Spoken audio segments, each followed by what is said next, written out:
Épître aux Philippiens chapitre 1. Paul et Timothée, serviteurs de Jésus-Christ, à tous les saints en Jésus-Christ qui sont à Philippe, aux évêques et aux diacres. Que la grâce et la paix vous soient données de la part de Dieu notre Père et du Seigneur Jésus-Christ.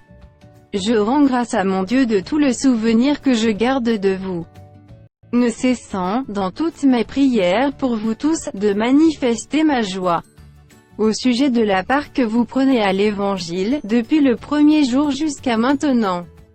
Je suis persuadé que celui qui a commencé en vous cette bonne œuvre la rendra parfait pour le jour de Jésus-Christ.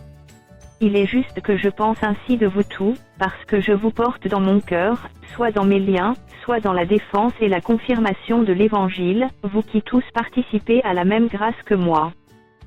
Car Dieu m'est témoin que je vous chéris tous avec la tendresse de Jésus-Christ.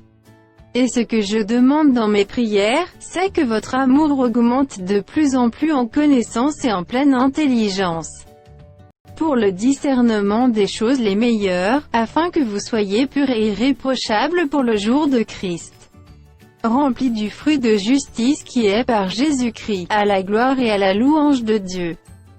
Je veux que vous sachiez, frères, que ce qui m'est arrivé a plutôt contribué au progrès de l'Évangile.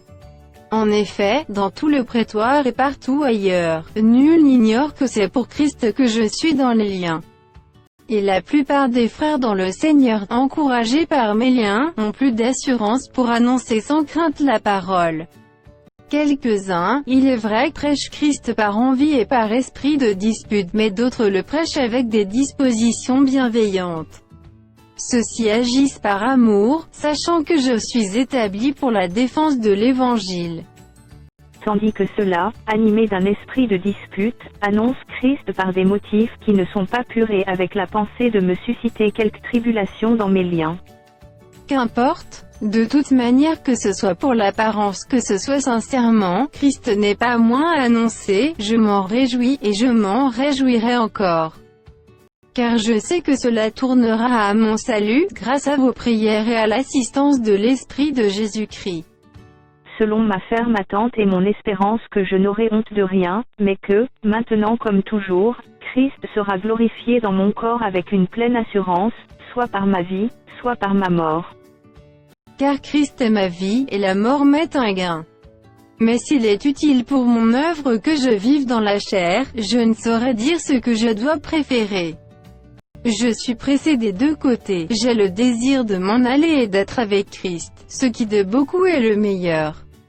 Mais à cause de vous il est plus nécessaire que je demeure dans la chair.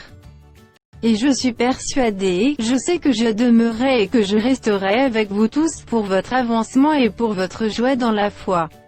Afin que, par mon retour auprès de vous, vous ayez en moi un abondant sujet de vous glorifier en Jésus-Christ.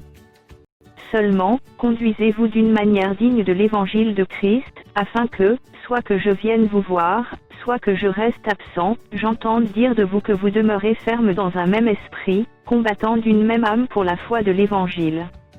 Sans vous laisser aucunement effrayer par les adversaires, ce qui est pour eux une preuve de perdition, mais pour vous de salut, et cela de la part de Dieu. Car il vous a été fait la grâce, par rapport à Christ, non seulement de croire en lui, mais encore de souffrir pour lui, en soutenant le même combat que vous m'avez vu soutenir, et que vous apprenez maintenant que je soutiens.